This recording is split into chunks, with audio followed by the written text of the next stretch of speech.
Subscribe कीजिए राजधानी educational group पचकोड़िया YouTube channel को, बेल आइकन दबाइए लेटेस्ट एजुकेशनल वीडियो सबसे पहले देखने के लिए और डाउनलोड कीजिए हमारा मोबाइल ऐप भी।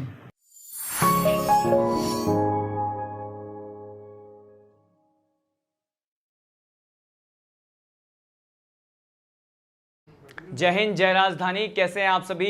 मैं हेमंत कुमार सिंह, आप सभी का बायोलॉजी मेंटर एक बार फिर से हमारे राजधानी परिवार के यूट्यूब चैनल पे आपका हार्दिक स्वागत करता हूं। देखिए, हम स्टार्ट करने वाले हैं आज के लेक्चर को। Today we are going to study about the different types of blood cells. आज हम इस लेक्चर में अलग अलग प्रकार के रक्त कोशिकाओं को क्या करने वाले हैं, डिस्कस करने वाले हैं। मैंने आपको प्रीवियस लेक्चर में सर्कुलेटरी सिस्टम जो चैप्टर है ह्यूमन फिजियोलॉजी का, जो कि एक बहुत ज़्यादा इंपॉर्टेंट चैप्टर कंसिडर किया जाता है, उसे मैंने स्टार्ट किया था।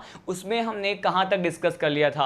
ब्लड में जो प्लाज्मा का कंटेंट होता है वहां तक हमने डिस्कस कर लिया था। एज यू नो कि ब्लड में केवल दो घटक की हम बात करते हैं, या फिर ब्लड में क्या क्या प्रेजेंट हो सकता है। मैंने कहा इसमें ब्लड सेल्स हो सकते हैं और ब्लड सेल्स के साथ साथ यहाँ पे प्लाज्मा हो सकते हैं। तो प्लाज्मा के बारे में हमने डिस्कस किया था, उसके केमिकल कंपोजिशन, उसके रासायनिक संगठन के बारे में हमने कंप्लीटली प्रीवियस लेक्चर में डिस्कस कर लिया है। उसी टॉपिक को, उसी लेक्चर को हम आज कंटिन्यू करने वाले हैं। और in this particular lecture we are going to study about the blood cells. और ब्लड सेल्स जो होते हैं उसके मैंने चार्ट के माध्यम से आपको टेबल के थ्रू, एक टेबल के रिप्रेजेंटेशन के थ्रू मैंने आपको अलग अलग प्रकार के ब्लड सेल्स के बारे में बताया था। देखिए, इन्हीं ब्लड सेल्स के बारे में हम आज स्टडी करने वाले हैं। और कितने तरह के ब्लड सेल्स के बारे में स्टडी करते हैं, तो मैंने आपको ये कहा था कि ब्लड सेल्स जो है उसको आगे फर्दर कितने कैटेगरी में हम डिवाइड कर सकते हैं। तो मैंने आपको बताया था ब्लड सेल्स को भी ब्लड कप सेल्स और प्लेटलेट्स में डिवाइड करते हैं। और ब्लड कप सेल्स जो होते हैं वो कितने प्रकार के होते हैं? आरबीसी, डब्ल्यूबीसी, जिसे हम कहते हैं इरेथ्रोसाइट और ल्यूकोसाइट। तो इन्हीं तीनों ही टाइप के बेसिक ब्लड सेल्स के बारे में हमें स्टडी करना है। तो देखिए, ब्लड सेल्स में हम किस किस के बारे में स्टडी करते हैं, मैं इसको यहाँ मेंशन कर रहा हूँ। फर्स्ट ऑफ ऑल यहाँ हम स्टडी करेंगे किसके बारे में? आरबीसी के बारे में। ठीक है, आरबीसी के बारे में स्टडी करेंगे। उसके बाद सेकेंड टाइप के ब्लड सेल्स के बारे में स्टडी करेंगे, जिसे कहते हैं डब्ल्यूबीसी, व्हाइट ब्लड कप सेल्स कहते हैं, जिसे डिटेल में हमें स्टडी करना है। और लास्ट जो होगा हमारा ये क्या है, हम प्लेटलेट्स के बारे में स्टडी करेंगे। किसके बारे में? प्लेटलेट्स के बारे में हम क्या करेंगे? स्टडी करेंगे। देखिए, और अब सीधे जो स्टार्ट करने वाले हैं, हमारा जो वेरी फर्स्ट टॉपिक जो है इसमें ब्लड सेल्स में, ये क्या है? अब हम आरबीसी को फर्स्ट ऑफ ऑल स्टार्ट करने जा रहे हैं कि आरबीसी क्या है। तो आप देखते हैं कि अगर आरबीसी का एक्सपेंशन फॉर्म देखें तो इसे क्या कहते हैं? इसे कहा जाता है रेड ब्लड कप सेल्स। क्या कहते हैं इसे कहते हैं रेड ब्लड कप सेल्स कहते हैं। देखिए, रेड ब्लड कप सेल्स कह दिया, और इसके साथ साथ यहाँ पर रेड ब्लड कप सेल्स के साथ साथ इसे और क्या कहते हैं? मैंने कहा यहाँ पे रेड ब्लड कप सेल्स के साथ साथ इसे ही क्या कहते हैं? इसे ही इरेथ्रोसाइट कहते हैं। क्या कहते हैं इसे इरेथ्रोसाइट भी कहते हैं। और हिंदी में इसे क्या कहते हैं? तो मैंने कहा इसे हिंदी में कहा जाता है लाल रक्त कणिकाएं। क्या कहते हैं इसे कहते हैं लाल रक्त कणिकाएं कहा जाता है। ठीक है, अब देखिए यहाँ पर अब डिस्कस करने वाले हैं कि ये लाल रक्त कणिकाओं के बारे में कौन कौन से बेसिक कंसेप्ट या बेसिक बातें आपको पता होना चाहिए इस इरेथ्रोसाइट या फिर रेड ब्लड कप सेल्स के बारे में। देखिए, यहाँ पर वेरी फर्स्ट पॉइंट जो होता है आरबीसी के लिए कि ये होता है कि अगर हम यहाँ पे मेमल्स में पाए जाने वाले, स्तनधारी में पाए जाने वाले आरबीसी के बारे में बात करें तो इसे हमने एनिमल डाइवर्सिटी में भी देखा था। जब मैंने आपको वर्टिब्रेटा सब फाइलम के बारे में बताया था, वहाँ पर भी हमने उसके बेसिक कंसेप्ट के बारे में आरबीसी के अलग अलग टाइप्स की बात की थी। लेकिन यहाँ पे वो एक वहाँ पर डिस्कस किया हुआ जो यहाँ पे एनिमल डाइवर्सिटी का पॉइंट है, वो अगेन हम यहाँ पे रिपीट करने वाले हैं। देखिए, आरबीसी अगर मेमल्स में बात करते हैं कि मेमल्स यानी कि आप जानते हैं इसे क्या कहते हैं? मेमल्स को कहते हैं स्तनधारी। स्तनधारियों की बात करते हैं तो स्तनधारी में पाए जाने वाले, ठीक है, स्तनधारी में पाए जाने वाले आरबीसी किस प्रकार के होते हैं? मैंने कहा मेमल्स में जो आरबीसी होते हैं, रेड ब्लड सेल्स होते हैं स्टूडेंट, ये किस प्रकार के होते हैं? मैंने कहा पहले हम इसके शेप की बात करते हैं। देखिए, इसका शेप कैसा होता है? तो इसका शेप जो है मेमल्स में किस प्रकार का होता है, इसका आकार की बात करने वाले हैं। इसका शेप होता है बाइकॉनकेव। क्या कहते हैं इसके शेप को कहते हैं बाइकॉनकेव शेप होता है, जिसे हम हिंदी में क्या कहते हैं? इसे कहते हैं उभी उभयावतल, क्या कहते हैं इसे, उभयावतल शेप होता है। उभयावतल शेप के साथ साथ यहाँ पे एक और प्रकार के शेप के बारे में हम यहाँ पे डिस्कस करते हैं।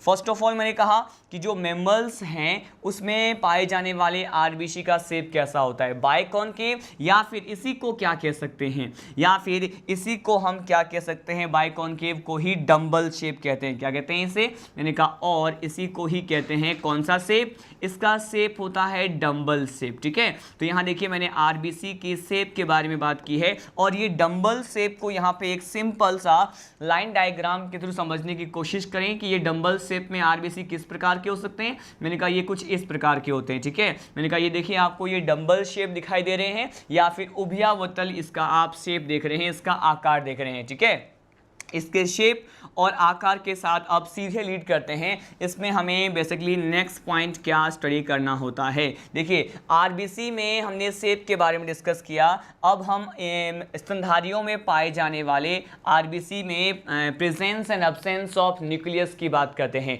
ये कहा जाता है कि यहाँ पर स्तनधारियों के आरबीसी में क्या एब्सेंट होता है, मैंने कहा यहाँ पर न्यूक्लियस क्या होता है, एब्सेंट होता है। स्तनधारियों के आरबीसी में केंद्रक नहीं पाया जाता है, और अगर यहाँ पे जो है न्यूक्लियस एब्सेंट है तो इस प्रकार के आरबीसी को हम क्या कहते हैं, इस प्रकार के आरबीसी को हम कहते हैं केंद्रक विहीन। क्या कहते हैं इसे कहते हैं केंद्रक विहीन आरबीसी, और इसी के लिए ही यूज कर सकते हैं ई न्यूक्लिएटेड आरबीसी। क्या कहते हैं इसे हम कहते हैं ई न्यूक्लिएटेड आरबीसी कहते हैं, केंद्रक विहीन आरबीसी इसे कहा जाता है। ठीक है, अब देखिए इतने सारे जो है स्पेसिफिक पॉइंट को डिस्कस करने के साथ अब सीधे डायरेक्टली लीड करते हैं नेक्स्ट पॉइंट की तरफ हम स्टडी करने वाले हैं। देखिए मैमल्स में आरबीसी के बारे में इतने कंसेप्ट के साथ नेक्स्ट पॉइंट जो होता है, अब हम ये डिस्कस करने वाले हैं कि आरबीसी जो है उसके थिकनेस की बात करने वाले हैं और उसके लेंथ या डायमीटर की बात करने वाले हैं। तो अगर हम आरबीसी के थिकनेस या फिर इसके लेंथ की बात करें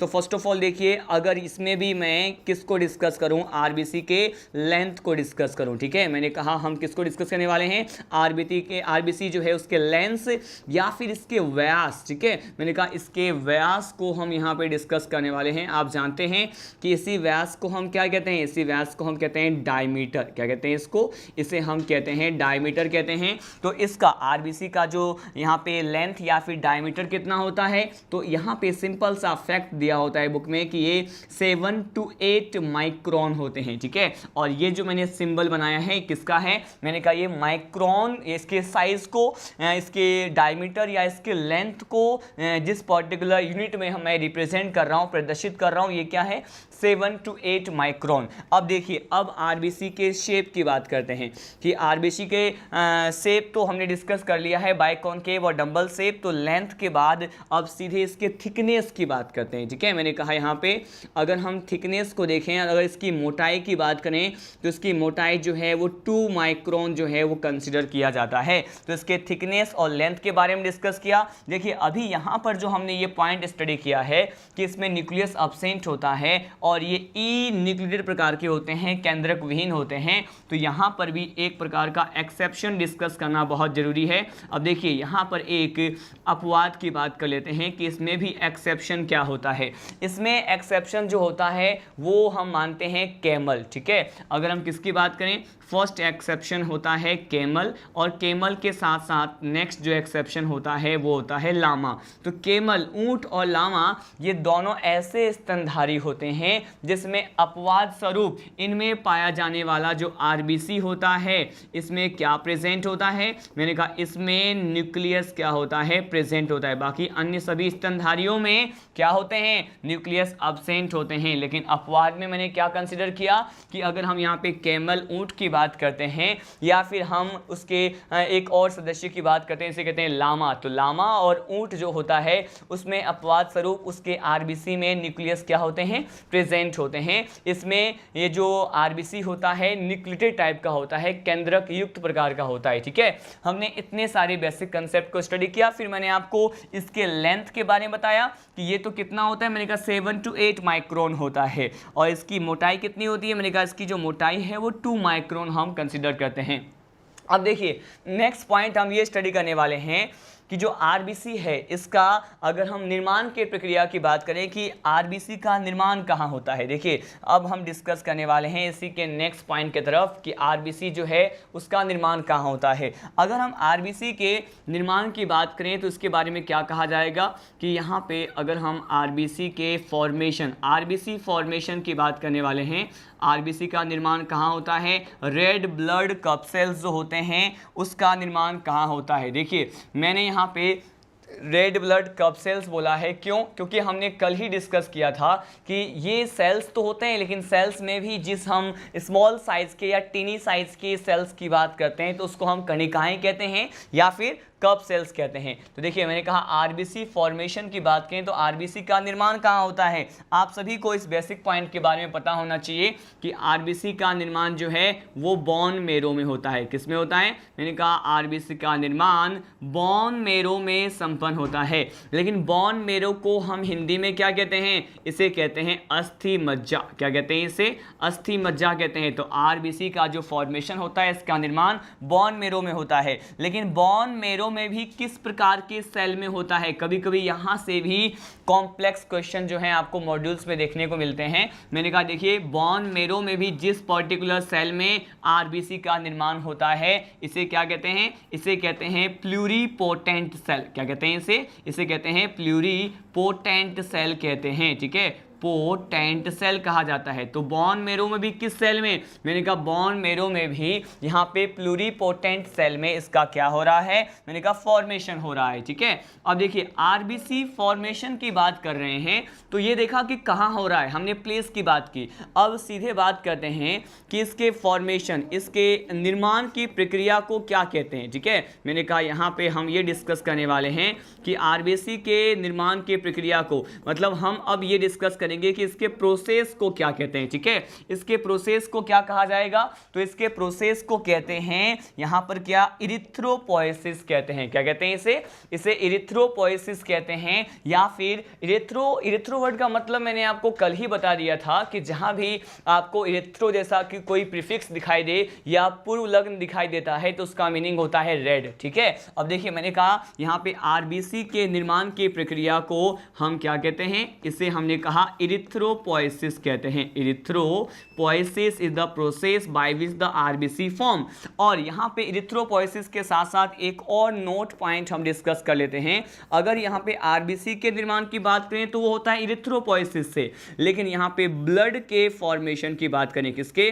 मैंने कहा जो ब्लड है, मतलब यहाँ पे रक्त के निर्माण के फॉर्मेशन या फिर ब्लड के फॉर्मेशन को क्या कहते हैं हम ये देखने वाले हैं। तो देखो मैंने कहा यहाँ पे ब्लड के फॉर्मेशन की बात करते हैं तो ब्लड का फॉर्मेशन जिस प्रोसेस के द्वारा होता है उसे कहते हैं हीमोपोएसिस। क्या कहते हैं इसे? इसे कहते हैं हीमोपोएसिस। तो हीमोपोएसिस जो होता है वो ब्लड के फॉर्मेशन के लिए यूज करते हैं, जबकि इरिथ्रोपोएसिस जो होता है वो हम आरबीसी के फॉर्मेशन के प्रोसेस के लिए यूज करते हैं। अब देखिए अब सीधे हम और कुछ एक टर्म्स जो हैं डिस्कस करने वाले हैं इसी आरबीसी के रिगार्डिंग। देखिए मैं अब आपको बताने वाला हूं कि अगर आरबीसी की जो काउंट है, अगर इसकी संख्या, रेड ब्लड सेल्स की जो संख्या है वो हमारे बॉडी में एक नॉर्मल रेंज जो होती है हम उसकी भी बात करेंगे, आरबीसी काउंट के बारे में बताऊंगा। लेकिन अगर आरबीसी की जो संख्या है उसका काउंट नॉर्मल रेंज मतलब एक सामान्य दर से बहुत ज़्यादा हो जाए तो उसे क्या कहेंगे? और अगर इसका जो काउंट है, इसकी संख्या है एक नॉर्मल रेंज से बहुत कम हो जाए तो उसे क्या कहेंगे? हम यहाँ पे कुछ एक और पॉइंट डिस्कस करने वाले हैं। तो एक प्रोसेस होता है, इसे क्या कहते हैं? इसे कहते हैं इरिथ्रो, क्या कहते हैं इसे?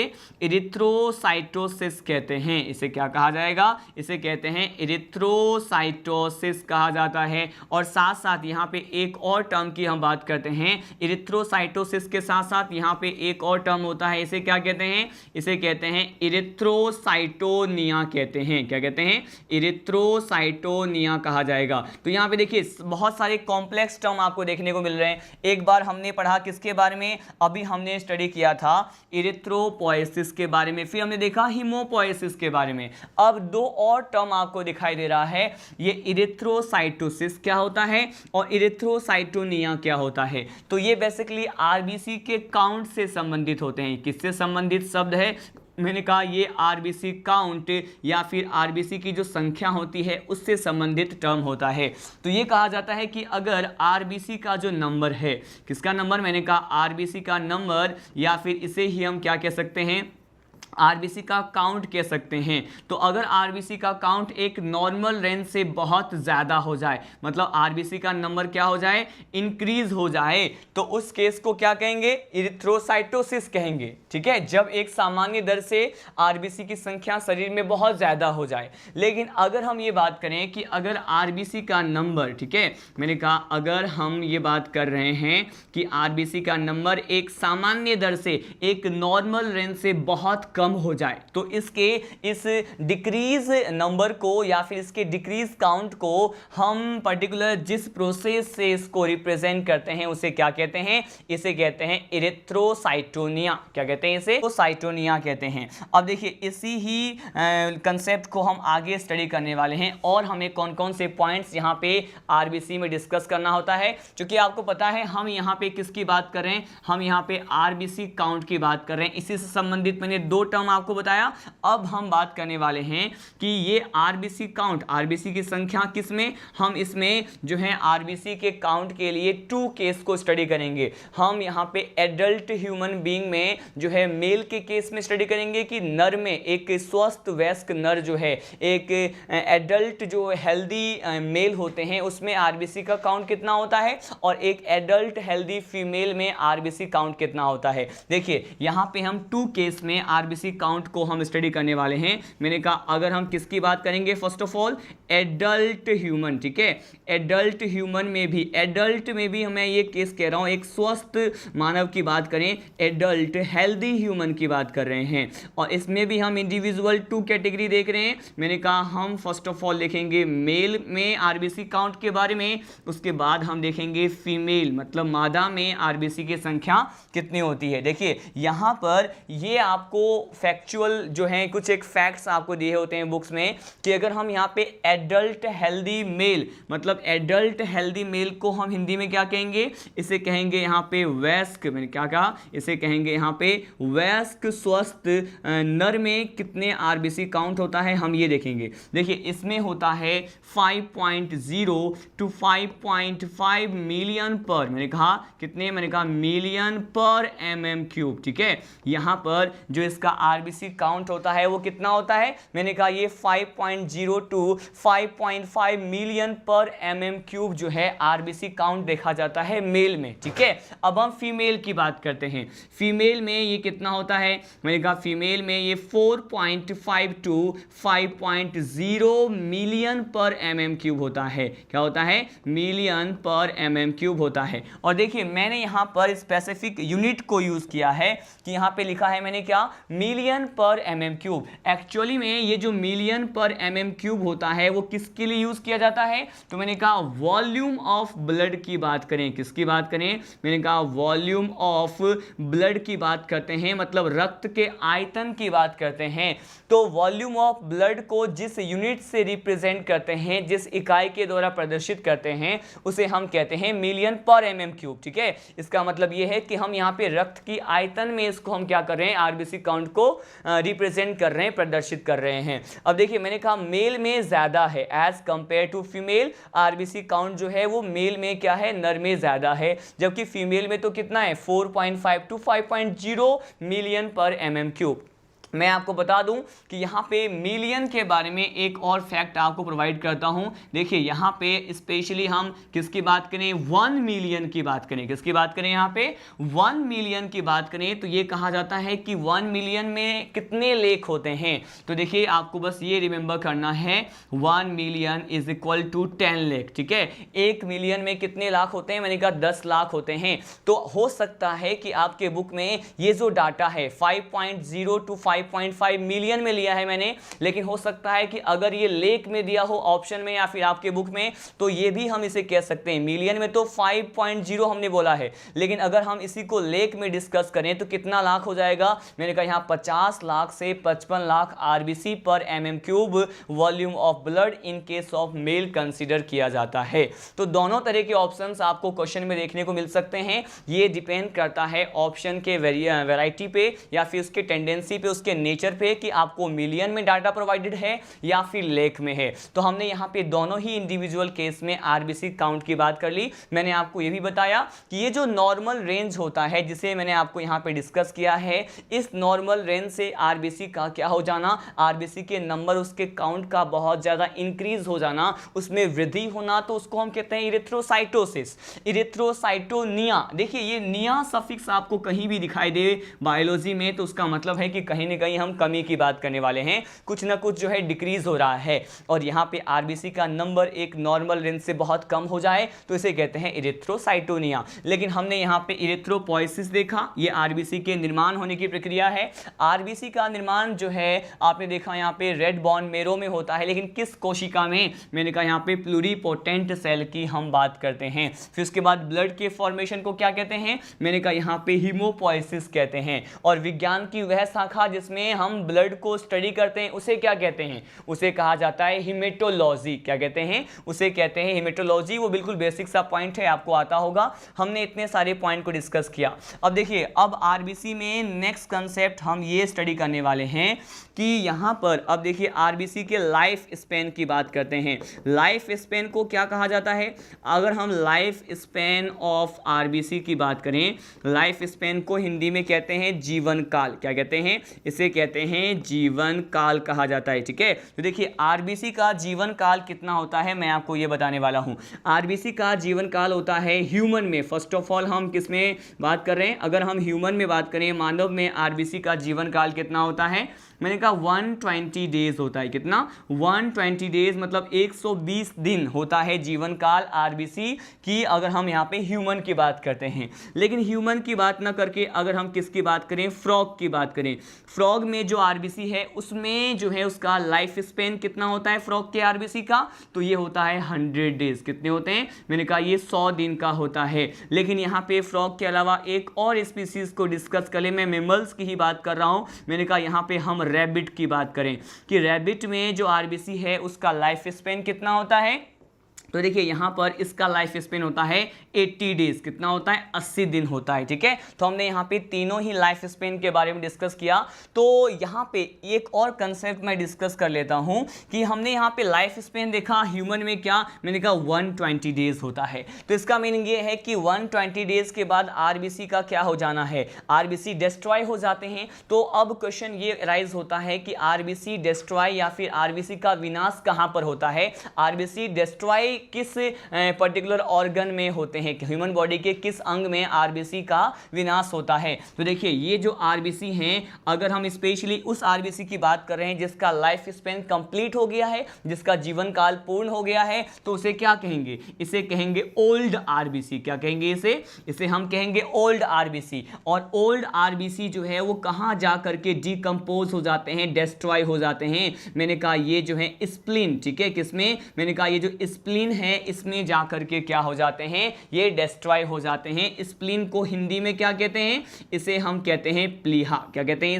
इसे प्लीहा कहते हैं हिंदी में। और देखिए यहाँ पर स्प्लीन में ये क्या हो गए हैं, मैंने कहा ये डिकम्पोज हो गए हैं या फिर डिस्ट्रॉय हो गए हैं। लेकिन कौन सा आरबीसी, वो आरबीसी जिसका लाइफ स्पेन 120 डेज फिनिश हो जाता है, कंप्लीट हो जाता है, जिसे हम ओल्ड आरबीसी कह रहे हैं। ठीक है, अब देखिए एक और पॉइंट यहाँ पे डिस्कस कर लेते हैं, क्योंकि यहाँ पे फाइनली ये जो आरबीसी हैं वो कहां जाकर के डिकम्पोज हो रहे हैं, स्प्लीन में, प्लीहा में। इसीलिए स्प्लीन को क्या कहा जाता है, देखिए यहां पे इसीलिए जो है स्प्लीन को क्या कहते हैं, इसे कहते हैं ग्रेवयार्ड ऑफ आरबीसी। क्या कहते हैं इसे कहते हैं ग्रेवयार्ड ऑफ आरबीसी कहा जाता है। इसका मीनिंग ये है कि आरबीसी का कब्रिस्तान। ठीक है, इसका मीनिंग क्या होता है, आरबीसी का कब्रिस्तान किसे कहते हैं, स्प्लीन को कहते हैं। ठीक है, लेकिन अगर स्प्लीन के साथ साथ एक और जो है ह्यूमन पार्ट के बारे में दिया हो तो ऑप्शन में, तो वो होता है क्या, स्प्लीन के साथ साथ कुछ एक अमाउंट पे जो आरबीसी है वो लीवर में भी डिकम्पोज होते हैं। ठीक है, यकृत में भी कुछ संख्या में आरबीसी का क्या हो जाता है, विनाश हो जाता है। तो ये आपको पता होना चाहिए।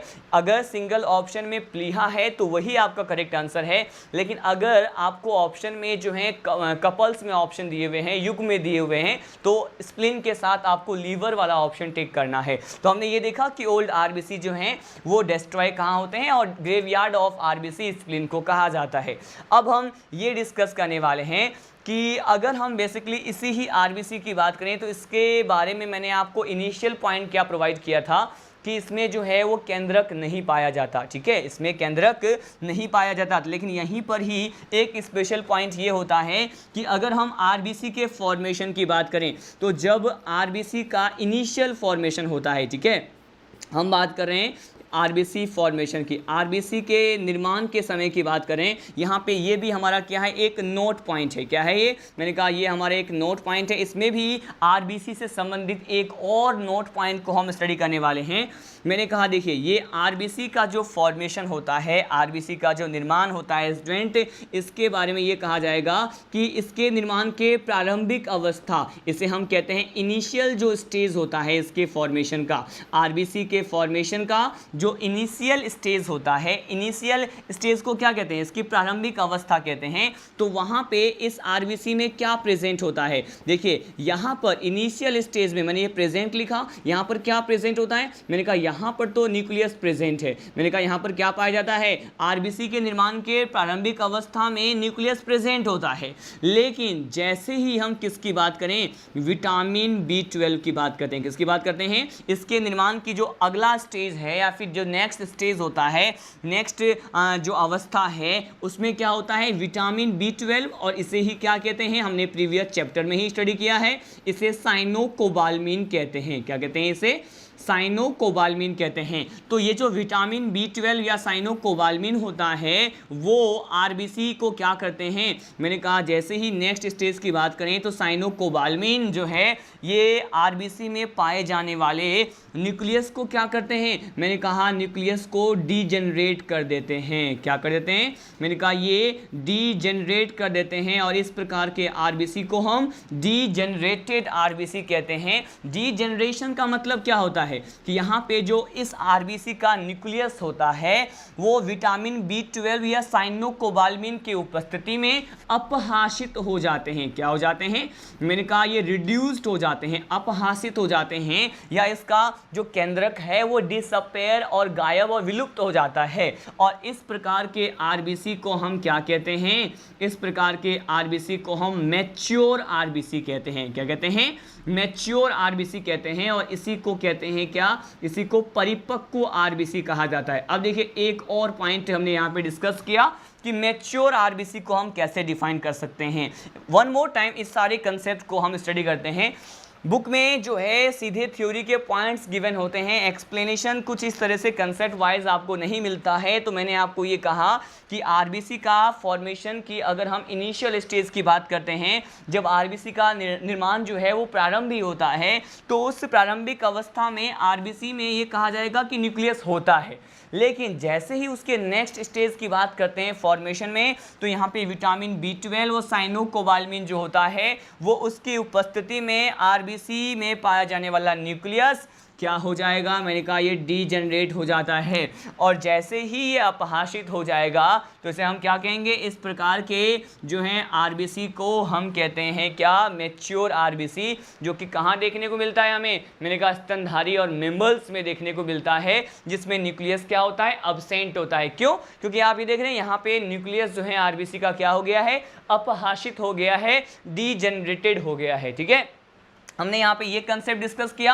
अब देखिए इससे पहले मैंने आपको कहा था कि प्लीहा में जा करके जो ओल्ड आरबीसी होते हैं जिसका लाइफ स्पेन कंप्लीट हो चुका होता है वो क्या हो जाते हैं, वो डिस्ट्रॉय हो जाते हैं। अब मैं आपको ये कंसेप्ट प्रोवाइड करने वाला हूँ कि यहाँ पे ये कहा जाएगा कि पर डे की बात करते हैं, किसकी बात कर रहे हैं, अगर हम यहाँ पे प्रतिदिन या पर डे की बात करें तो पर डे के लिए क्या कहते हैं, अगर हम यहाँ पे किसकी बात कर रहे हैं, पर डे की बात करें कि पर डे जो है वो कितना % आरबीसी डिस्ट्रॉय हो जाता है स्प्लीन में जा करके। देखिए ये कहा जाएगा टोटल आरबीसी का जो 1% आरबीसी होता है, ठीक है, 1% ऑफ टोटल आरबीसी वो डेली बेसिस पे, मैंने कहा पर डे क्या हो जाते हैं, मैंने कहा ये डिस्ट्रॉय हो जाते हैं। तो ये भी आपको स्पेसिफिक पॉइंट लर्न होना चाहिए। सीधे पूछ लेगा कि आरबीसी के टोटल % में से कितने % परसेंटेज अमाउंट ऑफ आरबीसी जो है पर डे के बेसिस पे प्रतिदिन नष्ट हो जाते हैं, जिनका डिस्ट्रॉय देखा जाता है, तो 1% आरबीसी क्या हो जाते हैं, नष्ट हो जाते हैं स्प्लीन में जाकर के। हमने इतने सारे कंसेप्ट और डाटा के बारे में स्टडी किया। अब सीधे लीड करते हैं आरबीसी में हमें और कौन कौन से पॉइंट्स को डिस्कस करना होता है। देखिए अब हम सीधे स्टडी करने वाले हैं आरबीसी में या आरबीसी के सरफेस पे पाए जाने वाले जो हैं कुछ प्रकार के ब्लड पिगमेंट की बात करने वाले हैं। देखिए अब हमारा नेक्स्ट पॉइंट क्या है, अब हम ये पढ़ने वाले हैं कि जो आरबीसी होता है, ठीक है, ये कहते हैं कि जो आरबीसी है रेड ब्लड कप सेल्स होते हैं, इसी रेड ब्लड कप सेल्स के सतह पे ये जो कप सेल्स होते हैं इसके सरफेस की बात करें, किसकी बात करें, यहाँ पे इसके सतह की बात करें या फिर इसके जो है सरफेस की बात करते हैं, तो इसके सरफेस पर क्या होता है, मैंने कहा देखिए इसके सरफेस पे यहाँ पे ब्लड पिगमेंट प्रेजेंट होता है। क्या होता है, मैंने कहा ये जो है इसके सरफेस पे ब्लड पिगमेंट प्रेजेंट होता है। और ब्लड पिगमेंट को हम हिंदी में क्या कहते हैं, इसे कहते हैं रक्त वर्णक। क्या कहते हैं इसे, रक्त वर्णक होता है। और ये रक्त वर्णक होता कौन सा है, ये है हमारा इंपॉर्टेंट पॉइंट। तो इसी आरबीसी के सरफेस पे पाए जाने वाले इस ब्लड पिगमेंट को हम क्या कहते हैं, इस रक्त वर्णक को क्या कहते हैं, इसे कहा जाता है क्या, इसे हम कहते हैं हीमोग्लोबिन। क्या कहते हैं, इसे हम कहते हैं हीमोग्लोबिन। ठीक है, तो हीमोग्लोबिन नामक जो रक्त वर्णक है, आप सभी ने बिल्कुल लोअर क्लासेस में भी इसके बारे में स्टडी किया होगा कि हीमोग्लोबिन क्या है, ब्लड पिगमेंट है जो आरबीसी के सरफेस पे मिलते हैं। लेकिन हीमोग्लोबिन के बारे में और कौन कौन से स्पेशल पॉइंट हमें यहाँ पे डिस्कस करना है, मैं आपको ये बताने वाला हूँ। देखिए यहाँ पर मैं आपको ये बता दूँ कि हीमोग्लोबिन को ब्लड पिगमेंट तो कहते हैं, लेकिन ब्लड पिगमेंट के साथ साथ ये क्या होते हैं, मैंने कहा haemoglobin on the basis of chemical nature, रासायनिक प्रकृति के आधार पर हीमोग्लोबिन कैसा कंसिडर किया जाता है, मैंने कहा ये इनका जो केमिकल नेचर होता है, तो ये क्या होते हैं, ये रासायनिक रूप से कॉन्जुगेटेड प्रोटीन होते हैं। क्या होते हैं, ये कॉन्जुगेटेड प्रोटीन होते हैं। मैं आपको बता दूं कि कॉन्जुगेटेड प्रोटीन को हम क्या कहते हैं, मैंने कहा इसे हम कहते हैं संयुग्मित प्रोटीन। क्या कहते हैं इसे संयुग्मित प्रोटीन कहते हैं। मतलब एक ऐसा प्रोटीन संयुग्मित प्रोटीन या कॉन्जुगेटेड प्रोटीन कहलाता है जिसमें पाया जाने वाला जो प्रोटीन का पार्ट है, तो मैंने कहा वो ऐसा प्रोटीन संयुग्मित प्रोटीन है जिसमें प्रोटीन के अलावा कुछ अन्य प्रकार के ऑर्गेनिक सब्सटेंस और इनऑर्गेनिक सब्सटेंस भी उस प्रोटीन के साथ जुड़ा हुआ होता है। और ये बेसिकली इस प्रकार के प्रोटीन को ही क्या कहते हैं, कॉन्जुगेटेड प्रोटीन कहते हैं। तो ये देखिए मैंने कहा हीमोग्लोबिन क्या होता है, हीमोग्लोबिन एक प्रकार का संयुग्मित प्रोटीन है, एक प्रकार का ब्लड पिगमेंट है। और इसके साथ साथ इसे और क्या कह सकते हैं, क्योंकि हीमोग्लोबिन जो है वो गैसियस एक्सचेंजेज, गैसीय विनिमय से संबंधित इसका फंक्शन होता है, इसका कार्य होता है, इसीलिए इसे हम और क्या कह सकते हैं, मैंने कहा इसे ही कहते हैं रेस्पिरेटरी पिगमेंट। क्या कहते हैं, इसे ही कहा जाएगा रेस्पिरेटरी पिगमेंट कहा जाता है। और ये जो रेस्पिरेटरी पिगमेंट होता है इसे और क्या कहते हैं, इसे ही कहते हैं श्वसनी वर्णक या श्वसन वर्णक कहते हैं। ठीक है, इसे क्या कहते हैं, इसे कहा जाएगा श्वसन वर्णक। अब देखिए हमने यहाँ पे क्या डिस्कस किया, मैं आपको ये पहले एक्सप्लेन कर दूँ। मैंने आपको ये कहा कि ये जो हीमोग्लोबिन जो कि यहाँ पे आरबीसी के सतह पे पाए जाते हैं उसका नेचर क्या है। तो आपने जनरली ये पढ़ा होगा कि हीमोग्लोबिन केवल एक रक्त वर्णक है, लेकिन अब मैं आपको बता रहा हूँ कि ये जो है रक्त वर्णक के अलावा और क्या क्या होते हैं, ये जो है संयुग्मित प्रकार के प्रोटीन भी होते हैं और श्वसन से संबंधित इनका कार्य होता है, ऑक्सीजन को ट्रांसपोर्ट करने का, ऑक्सीजन को परिवहन करने का इनका कार्य होता है, इसीलिए इसे रेस्पिरेटरी पिगमेंट भी कहा जाता है। अब देखिए यहाँ पे पहले हम हीमोग्लोबिन के जो है काउंट की बात करते हैं, इसके अमाउंट की, इसकी मात्रा की बात करें कि हीमोग्लोबिन हमारे बॉडी में, मानव के जो है बॉडी में पाए जाने वाले रक्त में कितने percentage amount of haemoglobin present होता है, हम ये डिस्कस करने वाले हैं। देखिए अगर हम इसकी किसकी बात करें, मैंने कहा अगर हम इसके काउंट की बात करते हैं या फिर सीधे हम ये कहेंगे इसके अमाउंट या मात्रा की बात करें कि कितने परसेंट अमाउंट में हीमोग्लोबिन जो है हमारे रक्त में, यानी मानव शरीर के रक्त में, ह्यूमन बॉडी के ब्लड में प्रेजेंट होता है। एक नॉर्मल रेंज जो डाटा आपको एनसीईआरटी में प्रोवाइडेड है, ये क्या होता है, मैंने कहा ये होता है कि एक ऐसे मानव की बात करें जो किस स्टेज में हो, मैंने कहा जो एडल्ट स्टेज में हो। ठीक है, एडल्ट हेल्दी ह्यूमन की बात कर रहे हैं, किसकी बात करें यहाँ पे? एडल्ट हेल्दी ह्यूमन की बात कर रहे हैं, मतलब वयस्क अवस्था में जो स्वस्थ मानव है उसमें पाए जाने वाले ब्लड में मैंने कहा कितना जो है ग्राम मात्रा में हीमोग्लोबिन प्रेजेंट होते हैं। मैंने कहा ये 12 to 16 ग्राम होते हैं। क्या होते हैं? मैंने कहा 12 to 16 ग्राम। ये एनसीईआरटी में गिवन है, लेकिन ऑथेंटिक बुक में किस हिसाब से इसकी जो है मात्रा अमाउंट की बात करते हैं, हम इसकी भी बात करेंगे। पहले एनसीईआरटी की बात करते हैं। मैंने कहा हीमोग्लोबिन जो है उसका अमाउंट होता है 12 to 16 ग्राम, और ये जो 12 to 16 ग्राम है हम किसके बेसिस पे बात कर रहे हैं? ये पर 100 ml ऑफ ब्लड बोल रहे हैं। क्या?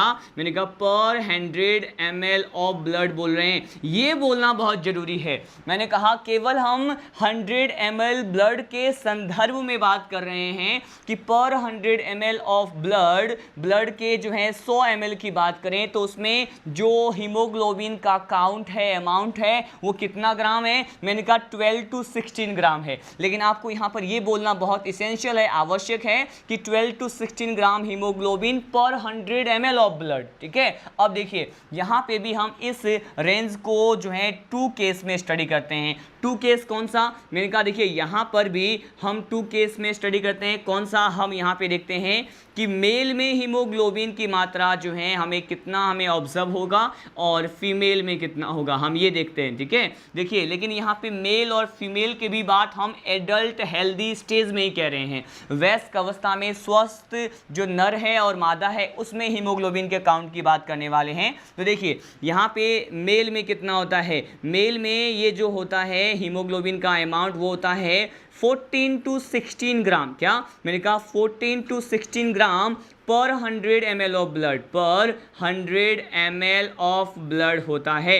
इसके साथ साथ यहाँ पे फीमेल में कितना होता है? मैंने कहा फीमेल में जो है ये 12 to 14 ग्राम है। कितना है? मैंने कहा 12 to 14 ग्राम जो हीमोग्लोबिन होते हैं वो पर 100 ml of blood in female जो है वो देखने को मिलता है। ठीक है, हमने यहाँ पे 2 डाटा डिस्कस किया। एक तो मैंने पर्टिकुलर एक एनसीईआरटी के अकॉर्डिंग जो यहाँ पे एडल्ट हेल्दी ह्यूमन में जो हीमोग्लोबिन का ग्राम में अमाउंट होता है उसकी बात की। उसे भी हमने यहाँ पे 2 केस में स्टडी किया। मैंने आपको फर्स्ट ऑफ ऑल मेल के बारे में बताया, उसके बाद मैंने आपको फीमेल के बारे में बताया। ठीक है, देखिए फीमेल में जो है एज कंपेयर टू मेल जो हीमोग्लोबिन काउंट है वो क्या होता है? कम होता है। ये आपको पता होना चाहिए। ठीक है, इतने सारे पॉइंट को डिस्कस करने के बाद सीधे अब हम स्टडी करने वाले हैं हीमोग्लोबिन जो है इसका कंपोजिशन क्या है। देखिए मैं अब आपको बताने वाला हूं हीमोग्लोबिन के बारे में और कौन कौन से कंसेप्ट हमें पता होना चाहिए।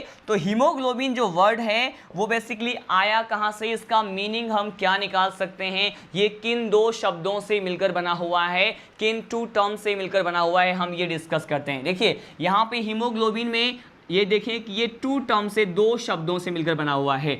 एक तो आपको इसमें क्या दिख रहा है? एक आपको इसमें हीम टर्म दिखाई दे रहा है, और एक टर्म क्या है? मैंने कहा एक टर्म है ग्लोबिन। तो हीम और ग्लोबिन से ही ये क्या है? बने हुए हैं। लेकिन यहाँ पर हीम क्या रिप्रेजेंट करता है और ग्लोबिन क्या रिप्रेजेंट करता है मैं आपको अब ये बताने वाला हूँ। देखिए यहाँ पर जो हीम है उसका मीनिंग क्या होता है? मैंने कहा हीम का मीनिंग होता है आयरन। ठीक है, एक एलिमेंट है, हमने कहा यहाँ पे आयरन को रिप्रेजेंट करता है। लेकिन ग्लोबिन जो है, ग्लोबिन का मीनिंग क्या है? मैंने कहा हीमोग्लोबिन में पाए जाने वाला जो प्रोटीन का पार्ट होता है वो बेसिकली ग्लोबिन रिप्रेजेंट करता है। तो ग्लोबिन जो है वो प्रोटीन को रिप्रेजेंट करते हैं और हीम जो है वो क्या है? आयरन को रिप्रेजेंट करते हैं। तो देखिए आप यहाँ पे इजीली ये देख पा रहे हैं कि इसमें हीमोग्लोबिन में जो प्रोटीन का पार्ट है इसमें केवल प्रोटीन ही प्रेजेंट नहीं है, इसमें प्रोटीन के साथ साथ आयरन भी प्रेजेंट है। दैट्स वाई इसे हम क्या कहते हैं? ये एक प्रकार का कॉन्जुगेटेड प्रोटीन होता है या संयुग्मित प्रोटीन होता है। ठीक है,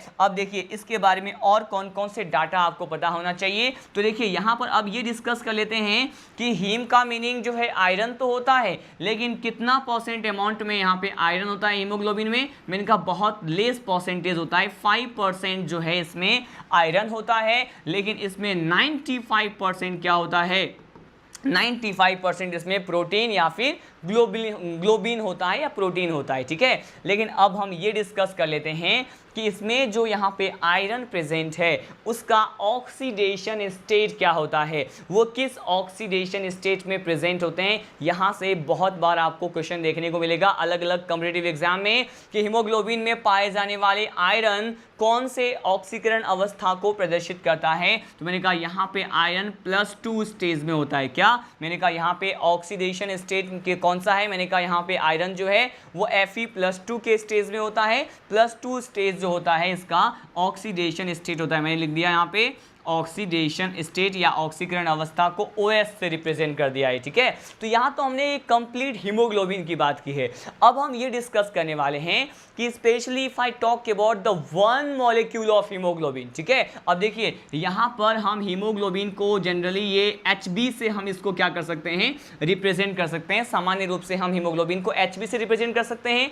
हीमोग्लोबिन के बारे में इस कॉम्पोजिशन के साथ अब डिस्कस करने वाले हैं कि स्पेशली हम किसकी बात करते हैं स्टूडेंट, हम अगर 1 मोल ऑफ हीमोग्लोबिन की बात करते हैं। ठीक है, मैंने कहा यहाँ पर हम किसकी बात करने वाले हैं, केवल 1 मोल की बात करने वाले हैं और यहाँ पे हीमोग्लोबिन को मैंने HB से रिप्रेजेंट कर दिया है। ठीक है, अब देखिए यहाँ पे 1 मोल ऑफ हीमोग्लोबिन में कितना जो है यहाँ पे आयरन का पार्ट प्रेजेंट होता है या कितना यहाँ पे प्रोटीन का पार्ट प्रेजेंट होता है, मैं आपको ये बता दूं तो ये कहा जाएगा कि 1 मोल ऑफ हीमोग्लोबिन में यहाँ पे Fe2+ जो आयन होते हैं वो कितने होते हैं। मैंने कहा देखिए इसका एक स्ट्रक्चर जो है बुक में प्रोवाइडेड होता है, लेकिन उस स्ट्रक्चर, उस कॉम्प्लेक्स स्ट्रक्चर को यहाँ पर ड्रॉ कर पाना पॉसिबल नहीं है, लेकिन मैं उस स्ट्रक्चर के बेसिस पे जो कंक्लूजन निकाल सकते हैं हम, मैं वो बताने जा रहा हूँ कि 1 मोल ऑफ हीमोग्लोबिन में कितने Fe+2 आयन होते हैं।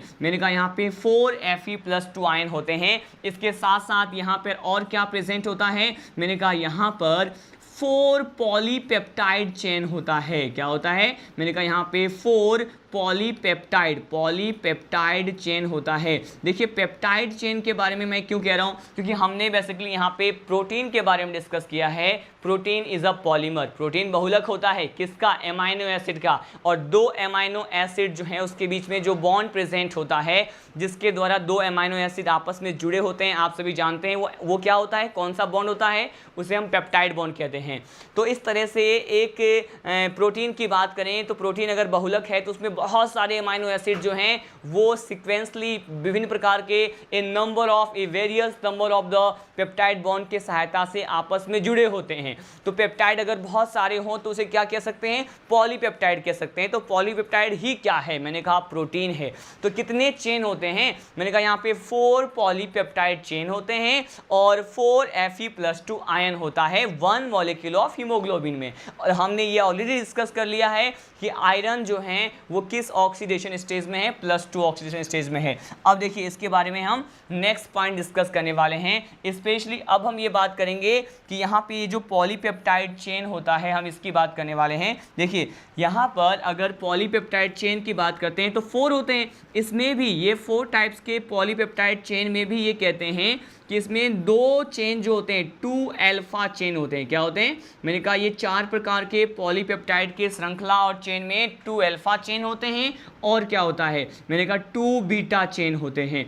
2 अल्फा चेन 2 बीटा चेन होते हैं। अब देखिए क्वेश्चन यहाँ से भी राइज होता है, स्पेशली आपको जो है अल्फा चेन के बारे में ये पूछा जाएगा कि अल्फा चेन में कितने अमाइनो एसिड होते हैं। अभी मैंने कहा हम अमाइनो एसिड की बात क्यों कर रहे हैं, क्योंकि पॉलीपेप्टाइड ही तो प्रोटीन है और अगर ये प्रोटीन है तो ये बने होंगे किससे, अमाइनो एसिड से बने होते हैं और अमाइनो एसिड से बने हुए हैं, इसीलिए हम इसे क्या कहते हैं। मैंने कहा अब हमें ये डिस्कस करना बहुत ज़रूरी है कि 2 प्रकार के जो अल्फा चेन होते हैं इसमें नंबर ऑफ अमाइनो एसिड कितना होता है, मैंने कहा इसमें होता है 141 अमाइनो एसिड। कितने होते हैं, मैंने कहा यहाँ पे 141 अमाइनो एसिड होते हैं। जबकि अगर हम यहाँ पे बीटा चेन की बात करते हैं तो बीटा चेन में कितने नंबर ऑफ अमाइनो एसिड होते हैं, मैंने कहा यहाँ पर 146 अमाइनो एसिड होते हैं। कितने, 146 अमाइनो एसिड होते हैं। तो यहाँ से भी आपको क्वेश्चन पूछा जा सकता है कि हम अगर यहाँ पे 1 मोल ऑफ हीमोग्लोबिन की बात करें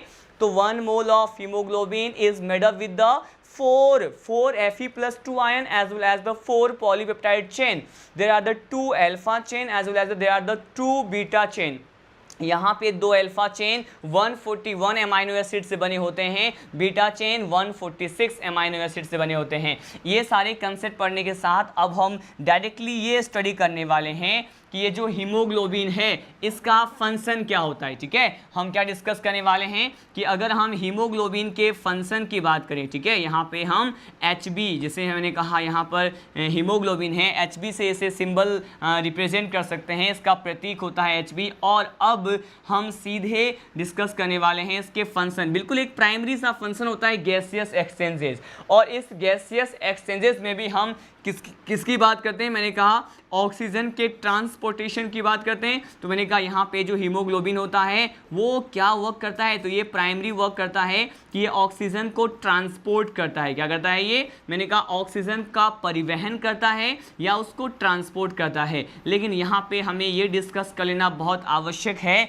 कि अगर हम स्पेशली किसकी बात करें, अगर हम यहाँ पे 1 मोल ऑफ हीमोग्लोबिन की बात करें, क्या 1 मोल ऑफ हीमोग्लोबिन या 1 मोलिक्यूल ऑफ हीमोग्लोबिन की बात करते हैं कि वो कितने जो है अमाउंट में ऑक्सीजन को ट्रांसपोर्ट करता है, तो यहाँ से भी डाटा वाले या फैक्चुअल क्वेश्चन अराइज होने के चांसेस होते हैं कि 1 मोलिक्यूल ऑफ हीमोग्लोबिन जो है वो कितने मोलिक्यूल ऑफ ऑक्सीजन का ट्रांसपोर्ट कर सकता है। मैंने कहा यहाँ पे ये 4 मोलिक्यूल ऑफ ऑक्सीजन को क्या कर सकता है, ट्रांसपोर्ट कर सकता है। अगर हम किसकी बात करें, केवल एक अणु हीमोग्लोबिन की बात करते हैं, तो वो 4 अणु ऑक्सीजन को क्या कर सकता है, परिवहन कर सकता है। लेकिन कई बार ऑप्शन में आपको ये जो ऑक्सीजन है वो अणु के अवस्था में नहीं, मॉलिक्यूल फॉर्म में ना पूछ करके सीधे आपसे पूछ लेगा कि कितने परमाणु, मतलब ये हम बात करने वाले हैं कि 1 मोल हीमोग्लोबिन 4 अणु को ट्रांसपोर्ट किया, लेकिन अणु के फॉर्म में ऑप्शन ना देकर के आपको परमाणु के फॉर्म में दिया हुआ हो,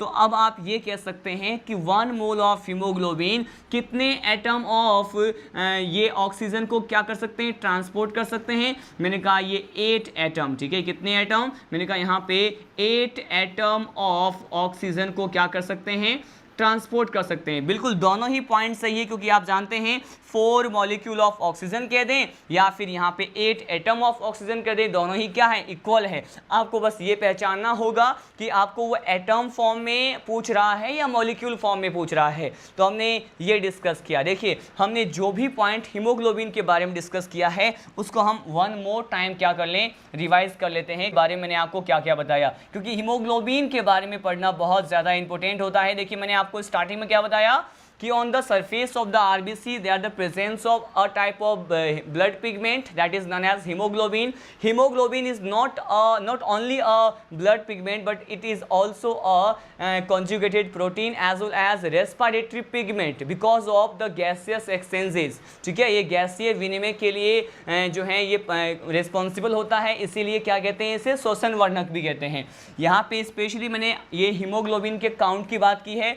तो if I talk about the adult healthy human, तो उसमें जो अमाउंट ऑफ हीमोग्लोबिन होता है पर ml पर 100 ml ऑफ ब्लड कितना होता है, मैंने कहा ये होता है 12। ठीक है, लेकिन स्पेशली हम किसकी बात करें, यहाँ पे मेल की बात करते हैं, तो मेल में आपने देखा कि ये कितने होते हैं, मैंने कहा ये 14 to 16 ग्राम पर 100 ml ब्लड होता है, जबकि फीमेल में कितना होता है, मैंने कहा 12 to 14 ग्राम पर 100 ml ऑफ ब्लड होता है। तो आपने ये देखा कि फीमेल में gram amount of the haemoglobin as compare to male क्या होता है, कम होता है। उसके बाद मैंने इसके कंपोजिशन, उसके संगठन के बारे में बताया कि यहाँ पर हीमोग्लोबिन से बना हुआ है।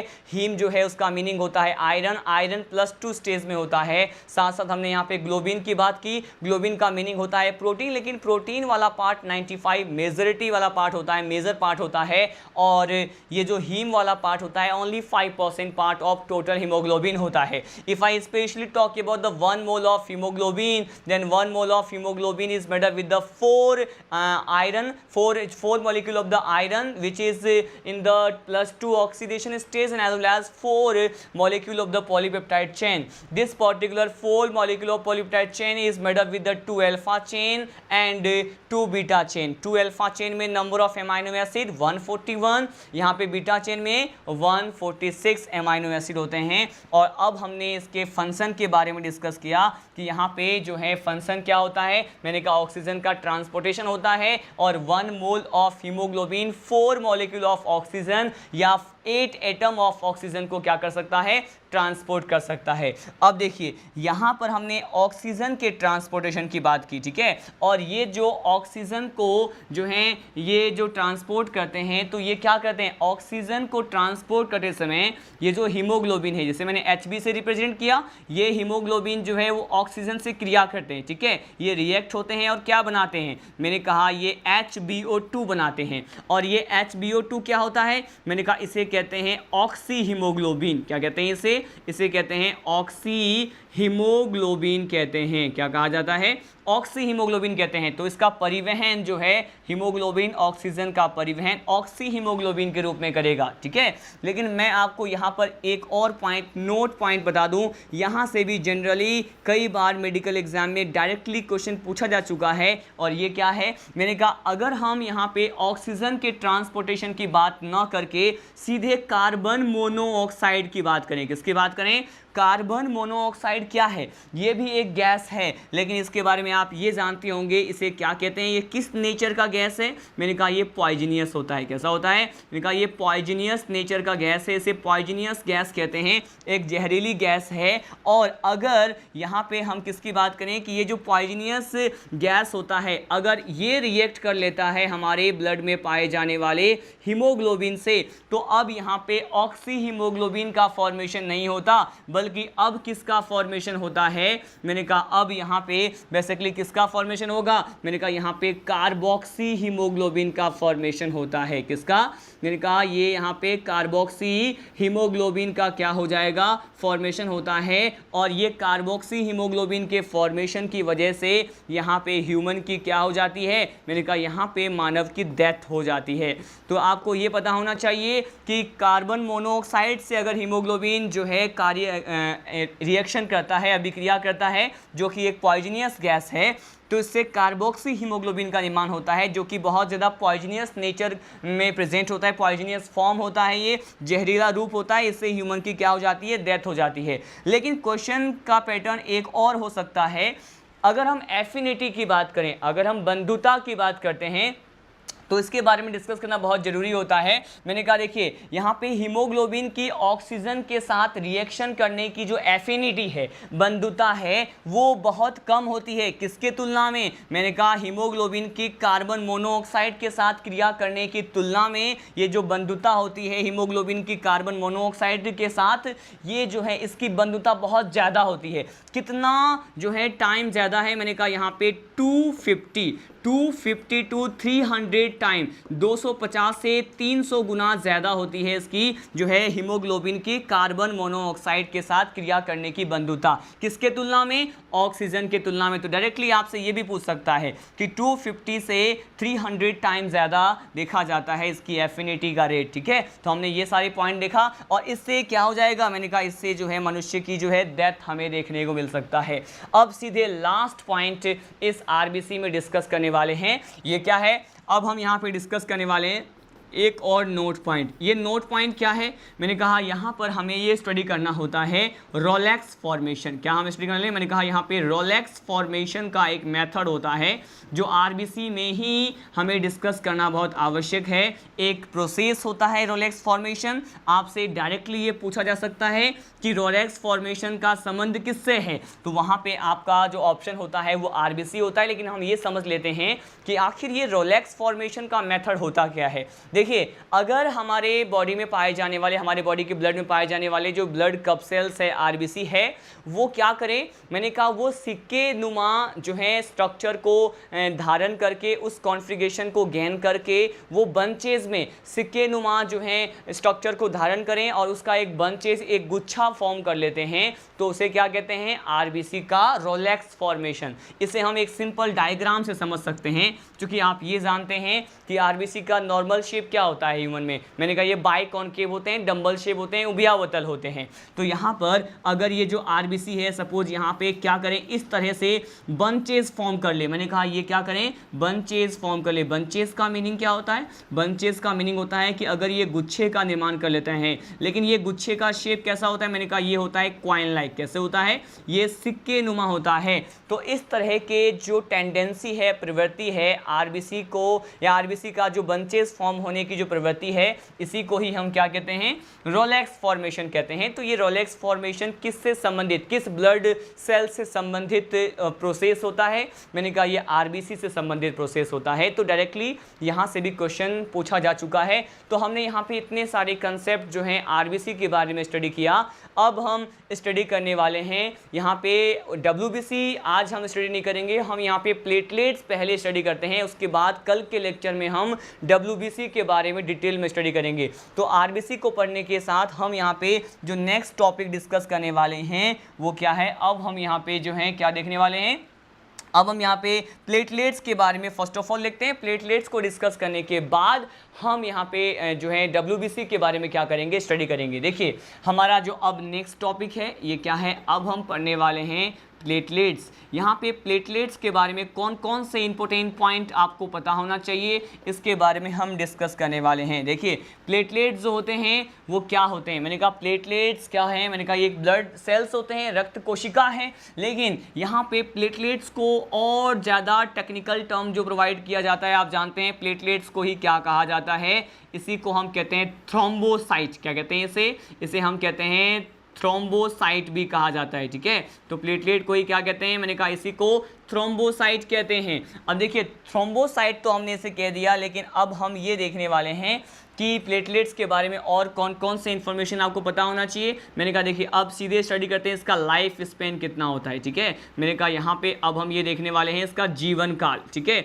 अगर हम इसके जीवन काल या लाइफ स्पेन की बात करें तो ये कितना होता है? मैंने कहा ये 2 to 5 डेज होता है, 2 से 5 दिनों का इसका जीवन काल होता है। जबकि हमने ह्यूमन के आरबीसी में क्या देखा था? 120 डेज का देखा था। ठीक है, और यहाँ पे हम क्या करें ओनली? मैंने कहा लाइफ स्पेन 2 to 5 डेज है। अब सीधे हम नेक्स्ट पॉइंट डिस्कस करते हैं कि यहाँ पे प्लेटलेट्स काउंट के बारे में क्या हम डिस्कस करने वाले हैं। यहाँ पे प्लेटलेट्स काउंट। ठीक है, प्लेटलेट्स काउंट मतलब इसके जो है नंबर की बात करने वाले हैं कि इसका जो नॉर्मल रेंज होना चाहिए ह्यूमन के ब्लड में वो कितना होना चाहिए। मैंने कहा यहाँ पर हम डिस्कस करने वाले हैं 1.5 लाख टू 3.5 लाख। ठीक है, 1.5 लाख टू 3.5 लाख पर mm³।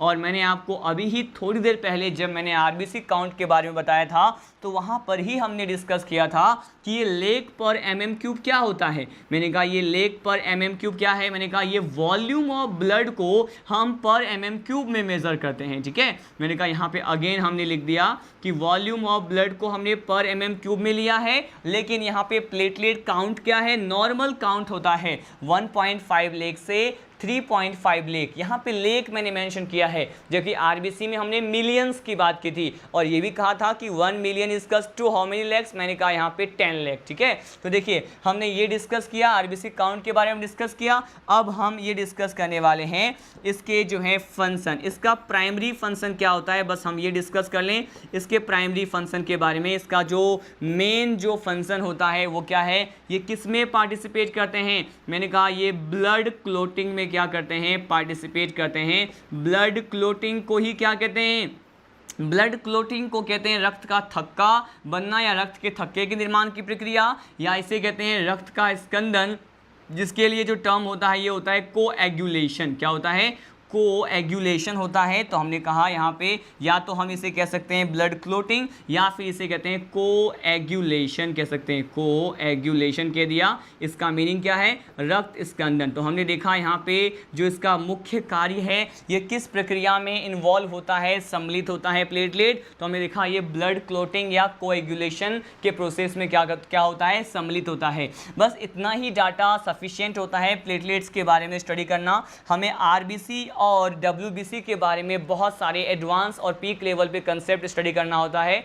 तो इस एक लेक्चर में मैंने क्या डिस्कस किया, देखिए इस एक लेक्चर में मैंने प्लेटलेट्स और RBC के बारे में डिस्कस किया। देखिए प्लेटलेट्स में मैंने कहा थ्रोम्बोसाइट, लेकिन हमने RBC को क्या कहा था, एरिथ्रोसाइट कहा था। एक और पॉइंट यहाँ पे हम डिस्कस कर लेते हैं, इसका फॉर्मेशन।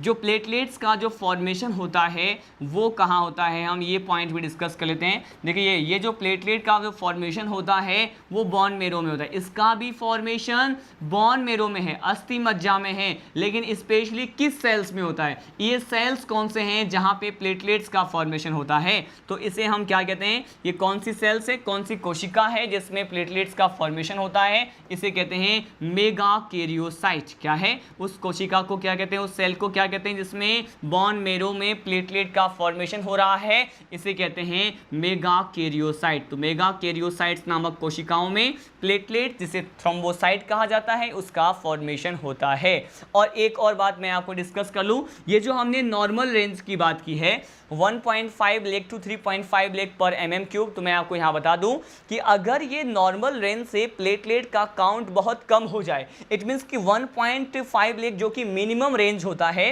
इससे भी अगर कम हो जाए तो यहाँ पे क्या होता है, हमारे ह्यूमन के बॉडी पे बहुत सारे स्पोर्ट्स लाइक स्ट्रक्चर या स्पोर्ट्स लाइक कुछ एक धब्बे नुमा संरचनाएं जो हैं उसके बॉडी पे अपेयर हो जाती हैं, आ जाती हैं। मैंने कहा इससे क्या हो जाएगा, स्पोर्ट्स बन जाते हैं, कुछ एक धब्बे बन जाते हैं, और उस कंडीशन को क्या कहा जाता है, इस कंडीशन को कहते हैं परप्यूरा डिजीज। क्या कहते हैं, परप्यूरा डिजीज कहते हैं कि प्लेटलेट्स की कमी से बहुत सारे धब्बे का मानव के शरीर पे दिखाई देना, यहाँ पर इसको कह दिया परप्यूरा। तो हमने इसे एक लेक्चर में हमने 2 टाइप्स के ब्लड सेल्स को डिस्कस किया, रक्त कोशिकाओं के बारे हमने देखा, हमने यहाँ पे RBC के रिलेटेड जो भी टर्म्स थे, हीमोग्लोबिन कौन कौन से यहाँ पे वर्क करता है, कैसे इसका कंपोजिशन होता है, RBC का लाइफ स्पेन कितना होता है, काउंट कितना होता है, उसका शेप कैसा होता है, और इसके साथ साथ हमने प्लेटलेट्स के बारे में डिस्कस किया। In the next lecture we will discuss about the WBC, and as well as after discussing the WBC we will study about the process of blood coagulation and as well as different types of